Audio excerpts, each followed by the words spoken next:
Hello students, कैसे हैं आप लोग। स्टूडेंट्स, आज हम लोग देखने जा रहे हैं एक्सरसाइज 20.2 का क्वेश्चन नंबर 12 से। कल हम लोगों ने क्वेश्चन नंबर 11 तक देख रखा है, तो चलिए शुरू करते हैं आज के लेक्चर को बिना किसी देरी के।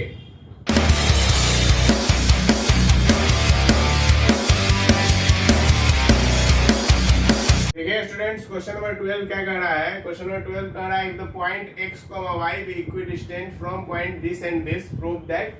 ये कहने का मतलब ये है कि एक पॉइंट है x, y जो कि आपको कहा जा रहा है कि इक्विडिस्टेंट होगा किससे, इससे और इससे। तो आपको ये प्रूफ करना है कि ये वैल्यू आएगा कि नहीं आएगा। चलिए देखते हैं। मान लेते हैं ए पॉइंट है एक, a plus B comma B minus A, और बी पॉइंट है हमारा a minus B comma A plus B. ठीक है, और एक p पॉइंट जो है वो क्या है, x कोमा y। तो p पॉइंट जो है यहाँ पे लिख दीजिए, here point p is equidistant from A and B, यानी कि ये जो P पॉइंट है ये इक्विडिस्टेंट है A और B से। तो इसका मतलब ये हुआ कि AP बराबर BP होगा। बात समझ आया। अब यदि AP बराबर BP होगा तो अब यहाँ पे फॉर्मूला लिखिए x2 माइनस x1। तो यानी कि आप इसको ले सकते हैं A plus B minus X का whole square plus y2 minus y1, यानी कि y माइनस, या फिर ऐसे भी लिख सकते हैं जैसे आपने पहले इसका लिया तो इसी का ले लीजिए। तो b माइनस ए और माइनस वाई का होल स्क्वायर बराबर में क्या आ जाएगा, bp का वैल्यू। तो bp कितना है, तो bp का वैल्यू है आपको रूट के अंदर में देखेंगे, यहाँ पे आ जाएगा a minus B minus X का whole square plus a plus B minus Y का whole square, a plus B minus Y का होल स्क्वायर, ये आ गया। ठीक है, अब देखिए यहाँ इसको हटा दीजिए। ठीक है, रूट हट गया। अब आपको जो है इसको लिखना कैसे पड़ेगा, तो इसको लिख दीजिए आप वही जो a प्लस बी प्लस सी जो लिखा जाता था उस तरीके से लिख दीजिए। तो यहाँ पे देखिए, यहाँ पे क्या आ जाएगा, क्या आएगा यहाँ पे, तो यहाँ पे आएगा a square plus B square plus X square plus 2ab minus 2bx minus 2ax और plus B square plus A square plus Y square minus 2ab plus 2ay और माइनस 2by बराबर। सीधा तोड़ा गया है, डायरेक्ट फॉर्मूला। ये देखिए, ये जो फॉर्मूला होता था a plus B plus C का होल स्क्वायर, क्या होता था, a square plus B square plus C square plus 2ab plus 2bc और प्लस 2ca। सीधा यही फॉर्मूला लगा दिया गया है। ठीक है, यहाँ पे यदि हम इसको तोड़ेंगे तो यहाँ पे क्या आएगा, a square plus B square plus X square, और यहाँ पे आ जाएगा माइनस 2ab प्लस 2bx, और यहाँ पे आ जाएगा माइनस 2ax और plus a square plus B square plus Y square, और यहाँ पे आ जाएगा प्लस में आपका 2ab, और यहाँ पे कितना आ गया, माइनस में आ जाएगा आपका 2ay और माइनस में आ जाएगा आपका 2by। ठीक है, ये आ गया। अब देखिए कटने वाला क्या है, a स्क्वायर से a स्क्वायर, बी स्क्वायर से बी स्क्वायर, एक्स स्क्वायर, फिर सेम यहाँ पे a square B square Y square कट जाएगा। ठीक है, और भी कुछ कटने वाला है क्या, तो यहाँ पे देखिए प्लस 2a माइनस 2ab खत्म, प्लस 2ab माइनस 2ab खत्म। ठीक है, ये सब कुछ कट गया।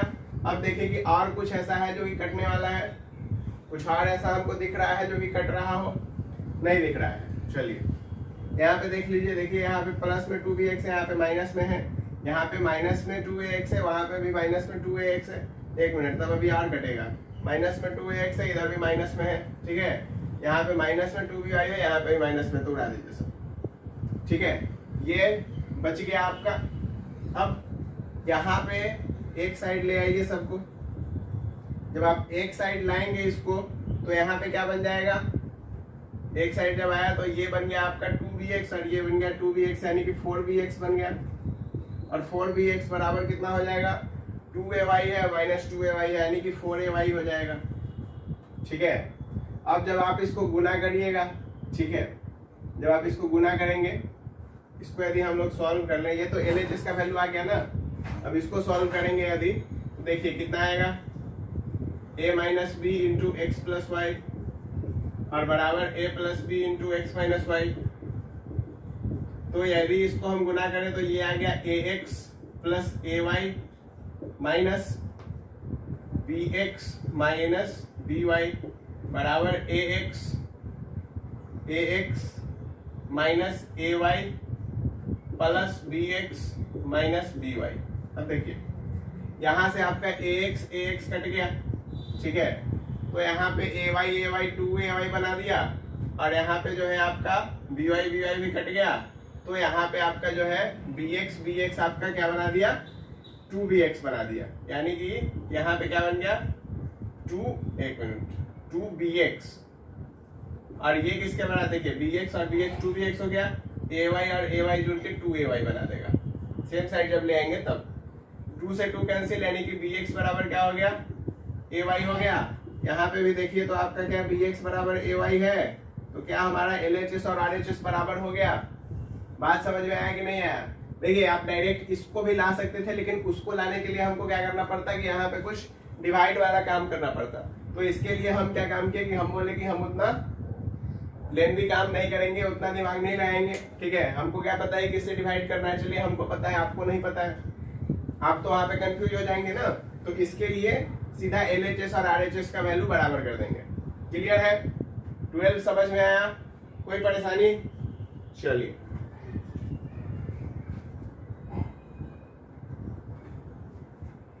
अब चलते हैं हम लोग क्वेश्चन नंबर 13 को देखते हैं। क्या है क्वेश्चन नंबर 13? क्या कह रहा है क्वेश्चन नंबर 13? देखिए 13 क्या कह रहा है कि प्रूफ करना है आपको कि जो पॉइंट है 3, 4, 8, -6 और 13, 9 ये राइट एंगल ट्रायंगल का वर्टेक्स है। अब देखिए राइट एंगल ट्रायंगल का वर्टेक्स है, ये हमको कैसे पता चलेगा?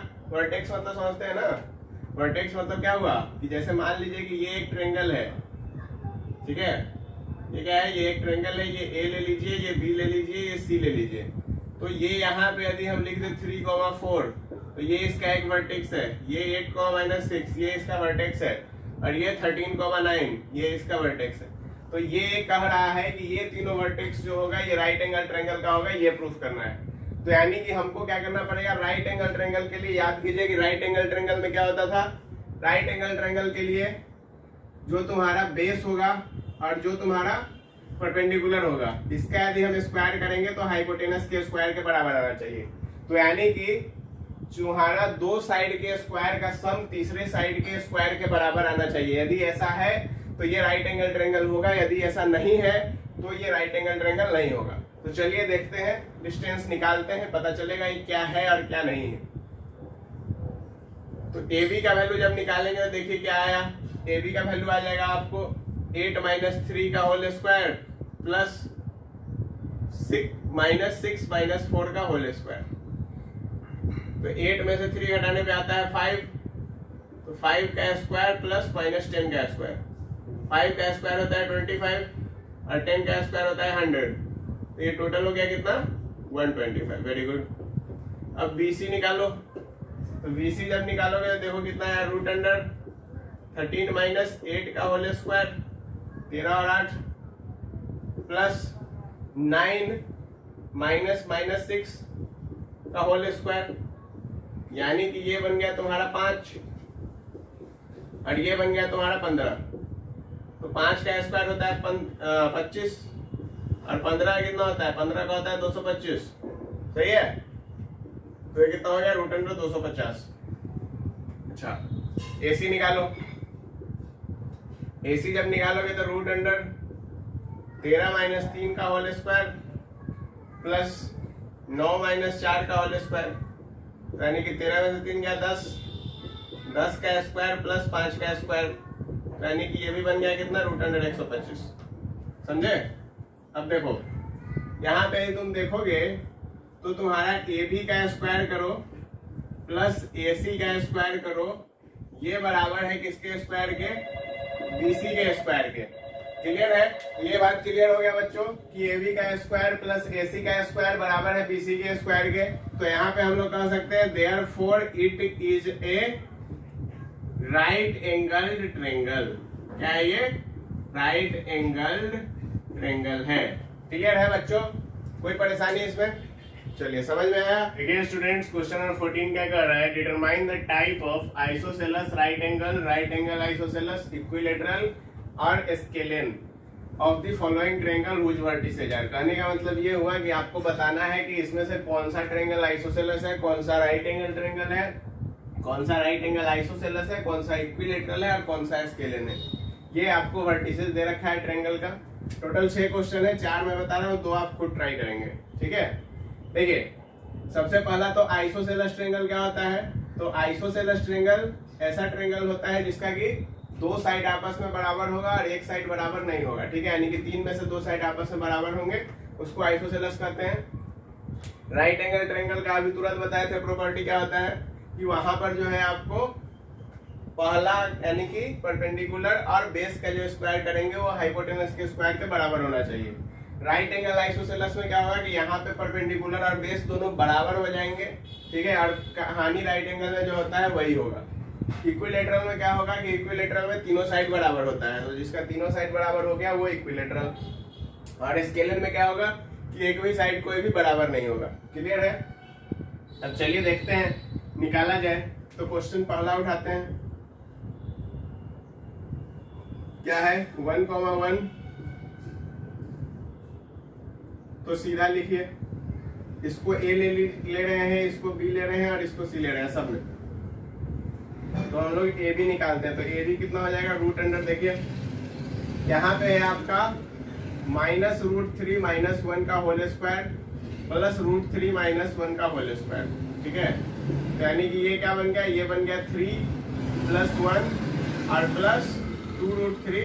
यहाँ पे बन जाएगा 3 + 1 - 2√3। 2√3 से 2√3 मार दीजिए, 4 4 8 हो गया, 8 मतलब 2√2 आ गया। ठीक है, अब आप BC का वैल्यू निकालिए, कितना आ जाएगा? रूट अंडर देखिए -1 प्लस √3 का होल स्क्वायर प्लस -1 - √3 का होल स्क्वायर।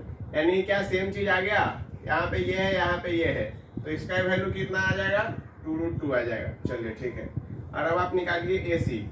तो AC का वैल्यू कितना आ जाएगा? -1 - 1 का होल स्क्वायर प्लस -1 - 1 का होल स्क्वायर। कहने का मतलब ये हुआ कि यहाँ पे जो है ये बन गया आपको -2 का होल स्क्वायर प्लस -2 का होल स्क्वायर, यानी कि 4 + 4 दैट इज 8। तो रूट के अंदर है, तो यानी कि यहाँ पे वैल्यू इसका भी क्या आ गया? 2√2 आ गया। तो यहाँ पे हम लोग को क्या पता चला कि AB, BC और AC तीनों आपस में बराबर है, यानी कि तीनों का वैल्यू ही 2√2 के बराबर है। तो इसलिए हम लोग इसको क्या कहेंगे? पहला कौन सा ट्रायंगल हो गया? पहला हो गया इक्विलेटरल ट्रायंगल। बात समझ में आया कि नहीं आया? पहला कौन सा ट्रायंगल हुआ? पहला हुआ इक्विलेटरल ट्रायंगल। चलिए दूसरा देखते हैं, दूसरा कौन सा ट्रायंगल है। तो दूसरा कोऑर्डिनेट आपको क्या क्या दे रखा है? 0,2 7,0 और 2,5। तो AB लीजिए, तो 7 - 0 का होल स्क्वायर प्लस 0 - 2 का होल स्क्वायर, यानी कि ये क्या आ गया? 7 का स्क्वायर 49 और 2 का square 4 that is 53। Very good. अब देखिए BC निकालिए, तो BC का वैल्यू कितना आ जाएगा?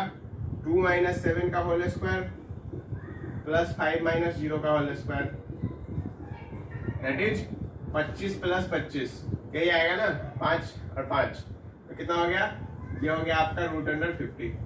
ठीक है, अब देखिए यहाँ पर इन दोनों का निकालिए AC। तो AC के लिए क्या हो जाएगा? 2 - 0 का होल स्क्वायर और प्लस 5 - 2 का होल स्क्वायर। तो ये कितना आ गया? 2 - 0 यानी कि 4, 5 - 2 कितना हो गया? 3 का स्क्वायर यानी कि 9। तो ये कितना आया? 9 4 हो गया 13। ठीक है, बात क्लियर है कि नहीं है? कोई दिक्कत, कोई परेशानी इसमें नहीं है? मिला लीजिए 7 - 0 0 - 2, ठीक है, 49 और 4।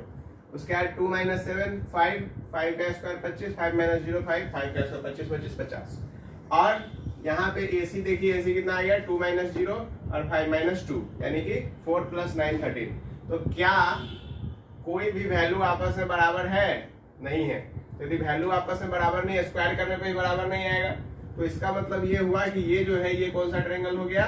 ये हो गया स्केलेन ट्रायंगल। ठीक है, बात समझ में आया कि नहीं आया? चलिए, ये था आपका क्वेश्चन नंबर 2। अब देखिए 3, देखिए 3 क्या है?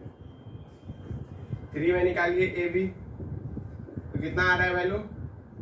7 - -2 यानी कि हो गया 9 और 10 - 5 यानी कि हो गया 5। तो 9 का स्क्वायर होता है 81 और 5 का स्क्वायर होता है 25। 80 20 105, 105 1 106 हो गया। ठीक है, अब आप निकालिए BC निकालिए। तो यहाँ पे आ गया तुम्हारा 3 - 7 का स्क्वायर प्लस -4 - 10 का स्क्वायर। गौर से देखते जाना, समझते जाना। तो 3 - 7 कितना होता है? 3 में 7 घटाने पे आता है 4, 4 का स्क्वायर हो गया 16 और 10 और 4 कितना होता है? 14, 14 का स्क्वायर होता है 196। 196 और 16 कितना हो गया? 212। ठीक है ना, √212। और अब तुम निकालो AC। तो AC कितना हो जाएगा? देखो 3 + 2 का होल स्क्वायर प्लस -4 - 5 यानी कि -9 का होल स्क्वायर, दैट इज तुम्हारा कितना आ गया? 81 + 25 यानी कि सेम वही है ना ऊपर वाला, √106।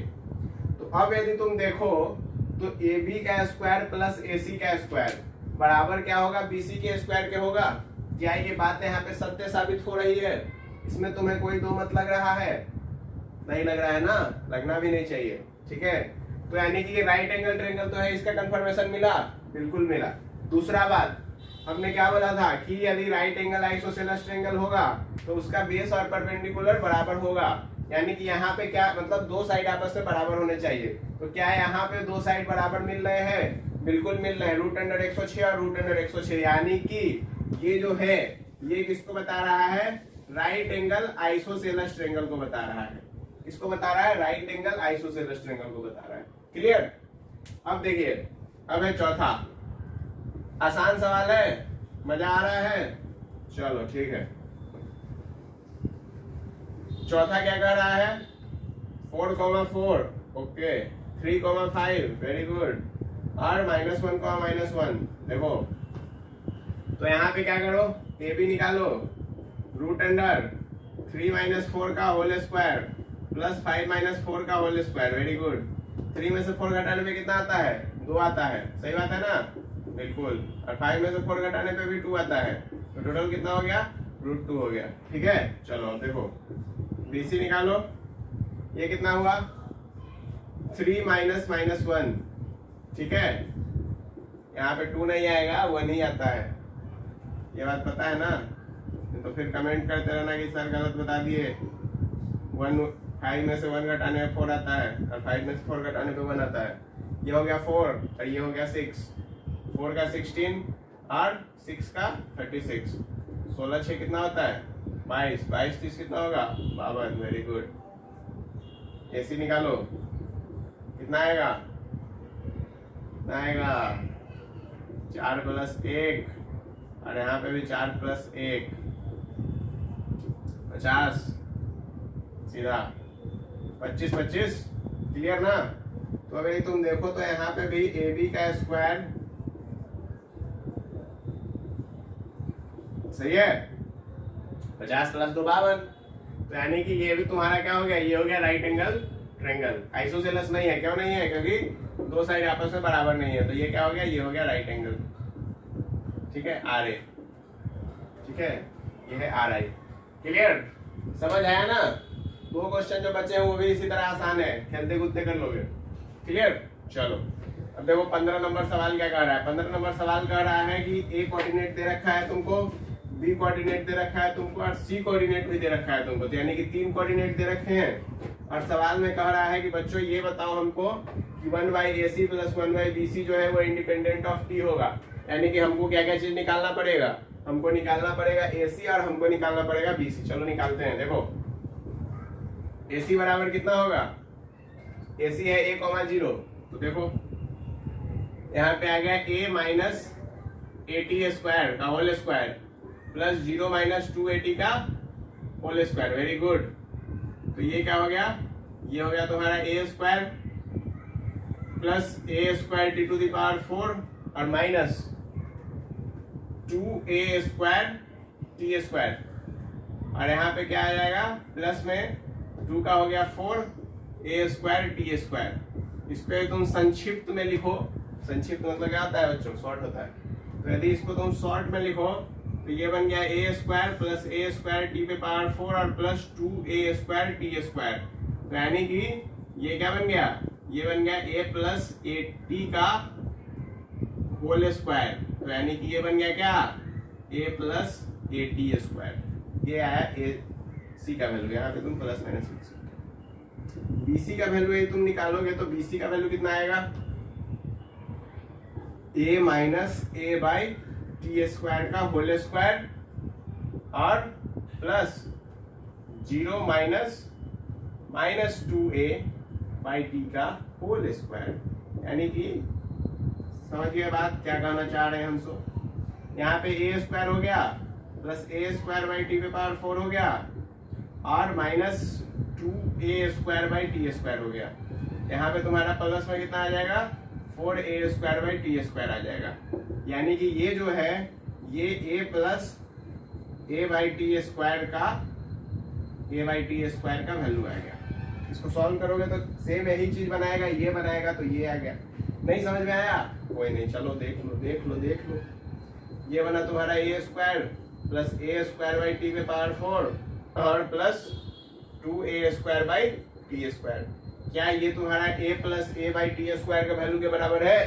बिल्कुल है। अब तुम्हारा 1 by A C plus 1 by B C करने का टाइम आ गया है।